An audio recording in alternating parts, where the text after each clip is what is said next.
District food controller ضلع Abbott Saeeda عظمیٰ شاہ کی حویلیہ میں چھاپے، متعدد دکانداروں پر قوانین کی خلاف ورزی کے نتیجے میں جرمانے عائد کر دیے گئے۔ حویلیہ میں ڈی ایف سی سعیدہ عظمیٰ شاہ نے فوڈ انسپکٹر کے ہمراہ دکانداروں کے خلاف کارروائی کی۔ تفصیلات کے مطابق گزشتہ روز عوامی شکایات پر ڈسٹرکٹ فوڈ کنٹرولر ضلع ایبٹ سعیدہ عظمیٰ شاہ نے حویلیہ کا اچانک دورہ کیا اور سبزی، فروٹ، مرغ فروشوں، ہوٹلوں اور دیگر اشیاء خودنوش کی فروخت کرنے والی دکانوں پر چیکنگ کی گئی۔ چیکنگ کے دوران جن دکانداروں نے اشیاء خودنوش کی من پسند تو قیمتیں مقرر کر رکھی تھیں اور سرکاری نرخنامہ کے برعکس اشیاء خودنوش فروخت کرنے کی مرتکب پائے گئے، ان کے خلاف کارروائی کرتے ہوئے موقع پر بھاری جرمانے عائد کیے۔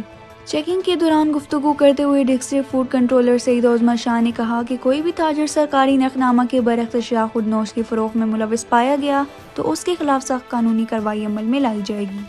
انہوں نے کہا کہ تاجر برادری فوڈ قوانین اور سرکاری نرخنامہ کے مطابق اشیاء خودنوش کی فروخت یقینی بنائیں تاکہ عوام کو ریلیف مہیا ہو سکے۔